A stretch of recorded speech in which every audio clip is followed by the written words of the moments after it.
Hari ini saya mau sharing mengenai bagaimana mengubah omset menjadi cash.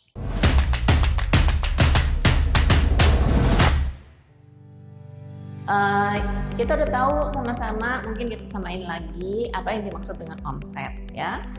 Omset adalah hasil transaksi penjualan dari setiap produk atau services yang Anda jual untuk satuan waktu tertentu yang disepakati di bisnis Anda. Mau itu mingguan, entah itu bulanan, entah itu tahunan ya, omset.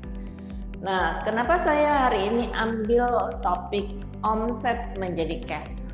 Dan ini terutama diperuntukkan untuk bisnis-bisnis yang bertransaksi ke bisnis lainnya. Jadi business to business. Karena kalau business to customer, rata-rata kebanyakan transaksinya adalah cash gitu. Jadi cashnya, jadi begitu ada transaksi langsung jadi cash.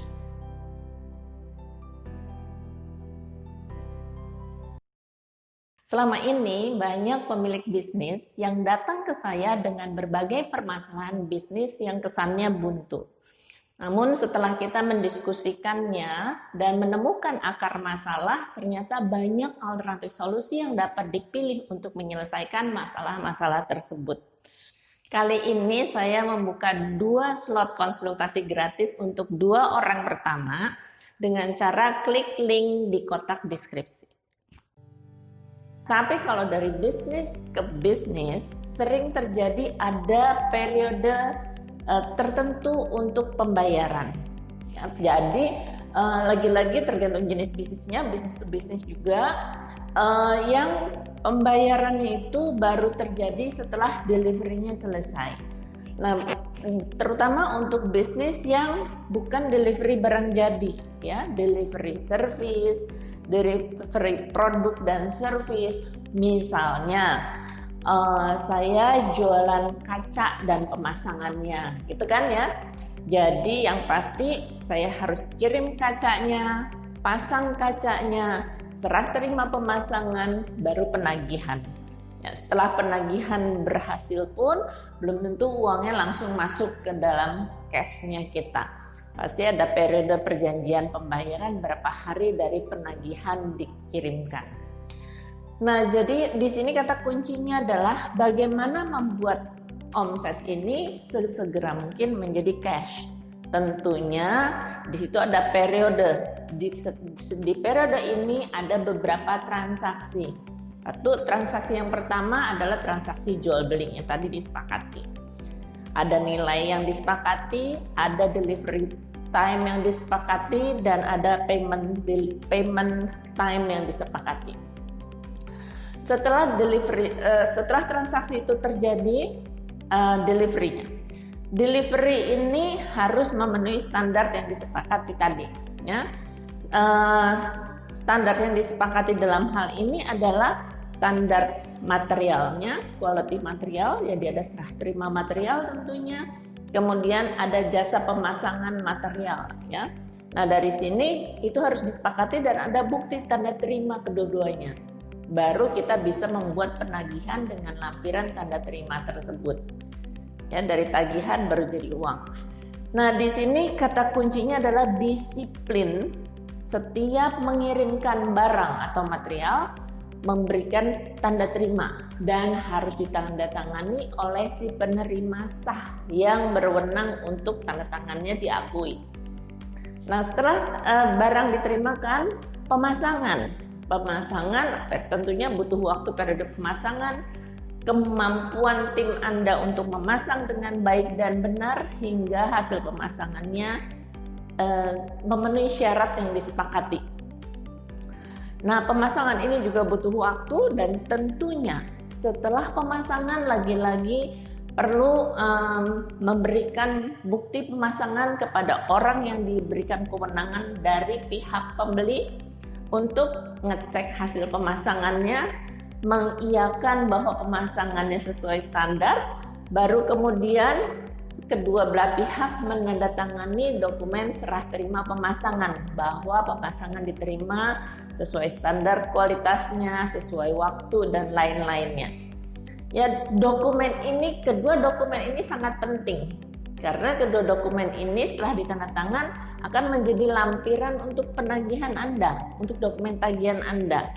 Ya, sering terjadi ya di antara pekerjaan dan dokumen serah terima ini ada missing time, ya, waktu, dimana kita mungkin secara orang teknikal di lapangan yang mengerjakannya tidak terlampau peduli untuk segera menyelesaikan dokumen serah terima tadi.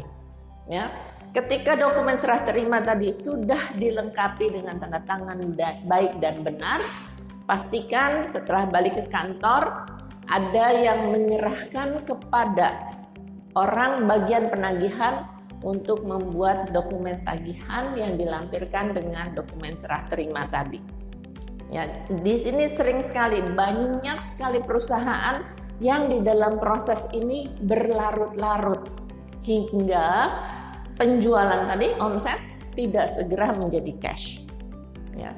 Dan ini di dalam periode yang berjalan saya ketemu satu klien yang setelah bisnisnya 15 tahun, bisnisnya besar-besar dengan proyeknya, makin hari keuangannya makin buruk karena cash dari proyek yang di delivery tidak menjadi cash pada saat seharusnya. Yap. Yang terjadi adalah ketika dia dapat proyek lagi, dia harus cari cash untuk project financing, untuk membiayai proyek yang baru. Sementara proyek yang sedang berjalan, bahkan yang setelah selesai berjalan, tidak dilakukan collection atau pengumpulan penarikan tagihan dengan baik dan benar. Hingga uangnya nyangkut di mana-mana. Ya, dalam hal ini yang menyebabkan satu perusahaan kalau toh jualannya bagus, untung dari jualannya besar, tapi tidak ada uangnya. Ya, kalau perusahaan yang demikian, perusahaannya menjadi tidak sehat. Nah, perusahaan yang tidak sehat ini sering menjadi makin hari makin buruk. Istilahnya kalau saya menggambarkan ini kesehatan perusahaan dalam hal cash ini, saya menggambarkannya kita sebagai anggota tubuh, ya.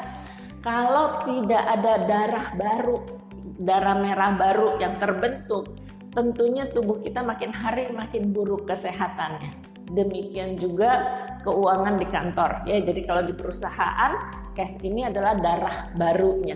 Jadi kalau nggak ada cash, tentunya makin hari makin nggak punya darah, ya. Tentunya perusahaan akan bangkrut kalau dibiarkan berlarut-larut demikian. Nah, jadi kata kunci untuk membuat omset menjadi cash itu menjadi sangat kritikal. Kita harus monitor steps-nya, pastikan steps ini harus berapa hari, berapa minggu, dan pastikan sesuai jadwalnya dia harus masuk ke dalam cash bank account-nya kita. Ya. Nah, kalau ini bisa dijaga dengan standar yang baku dan proses yang baku, tentunya kesehatan perusahaan akan terjaga. Sesuai kalau biasa di depan saya selalu ngejar, ayo kejar omset gitu kan. Business owner kejar omset, yes gitu. Tapi jangan lupa di dapurnya adalah kejar cash in-nya. Sekian yang saya share hari ini. Jangan lupa subscribe, share, dan like agar Anda selalu mendapat update dari video-video berikutnya. Terima kasih.